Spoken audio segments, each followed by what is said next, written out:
Hello, this is Michael. How are you today? People have asked me, how do you boil noodles? Well, the first thing you want to do, you want to make sure that your garbage disposal does not work in order to make certain that your sink and your kitchen are both filthy. So you double check it, it doesn't work.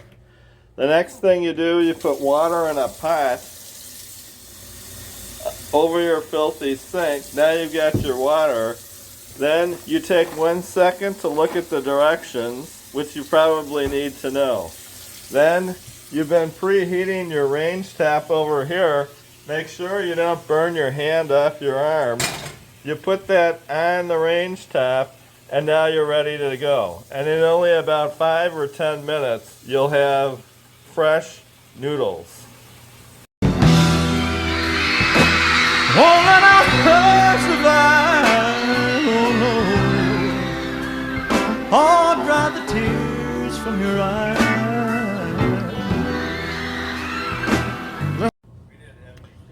This is Michael Kajowski, an ESL, EFL teacher. I have been in China and South Korea.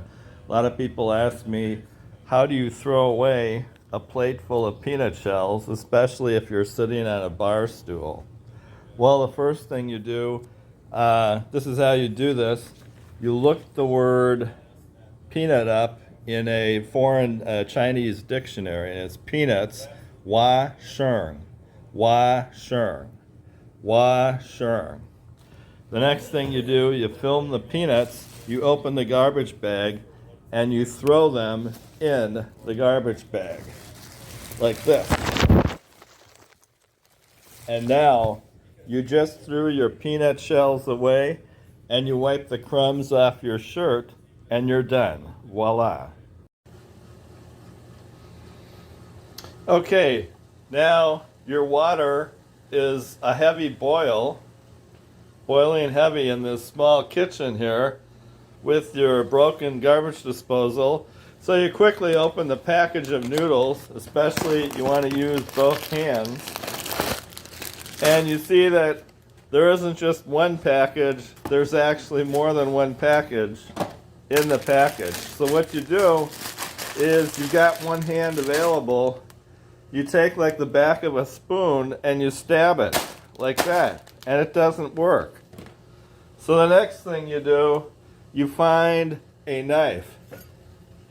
There's a small knife, and you stab your noodles. Now you have a chance of opening them. Whoops. Oh no, I stepped on the knife, and now I'm going to the hospital.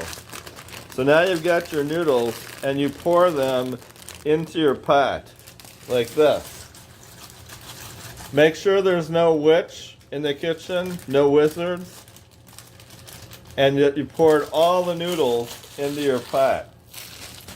Okay, so now you got your garbage in your filthy kitchen over there, and you've got your filthy sink because the garbage disposal doesn't work. And overall, you've got a small filthy kitchen. Now you're boiling your noodles. Now you double check your box. By the way, it's healthy just to put syrup and honey and stuff. You just take some syrup and honey and put it in stuff, and you have more energy. Now you look at your box, and what does it say? It says that it takes about 12 minutes, or to my way of thinking, it's about 5 to 10 minutes depending on how this is boiling. Then you can let it take it off there. So you look at your wrist, and you see you don't wear a wristwatch. Okay, so now you got your noodles boiling, and it's just a matter of time. I found all sorts of old stuff in my grandfather's house when he died back in 1987. Here's the poem. Maybe you know it, maybe it was published by somebody, or maybe my grandfather could have written it. He wrote stuff from his car salesman job, and his wife, my grandmother, also wrote poetry at her shade shop. Yes, even after all these years, if you still would be mine, your eyes would be as moonlight and your lips would be as wine. I never go to sleep, my love, without a dream of you, and every day I pray my dreams will soon be coming true. I wonder in my lonely heart how much you think of me, and if you realize all that you inspire me to be. I want to be so kind and good, so honest, true, and fair. I long to gain perfection's goal with every virtue rare. But oh, how much my hopes depend on what your lips may say, and whether you and I will share. And then Hello, this is Michael at ESL After Dark. I want to thank you for watching my channel on YouTube. You know, a lot of people say when you're sitting in your car, there's different things you could do. Like you could cook those corn kernels there and just sit in your car and inhale the fumes. Or if you want to, you could go out on that interstate freeway over there and write down all the license plates. So what I've decided to do, I've decided to take this can of corn, pour it in there, and cook it in my car cooker. I plugged it into the cigarette socket, electric socket over here, and now all I have to do is turn the on switch on. Now it's lit, it's on, and it's cooking my corn that I can eat for lunch in my car, thus answering your question. Well, now that I'm done with this healthy foreign lunch, I think I'll answer the many people who've asked me this question. They've said, when was the first time that they stuffed a turd down your throat?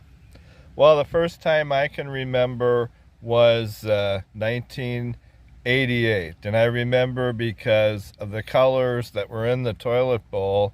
If I ate green food for lunch, the toilet bowl was green. If I ate yellow food for lunch, the waters in the bowl were yellow.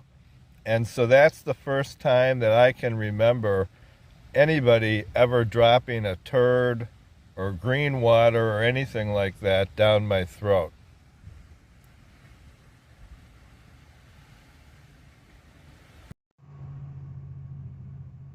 Hello, this is Michael. I want to thank you for the 15,000 views at my channel. Only 14 subscribers. But anyway, a lot of people ask me, you know, how do you make coffee in your car? Well, first you plug in the coffee maker in the cigarette thing. There it is right there. Then you check the light to make sure that it's on. You got your hot water boiler on. The light is on, as you can see.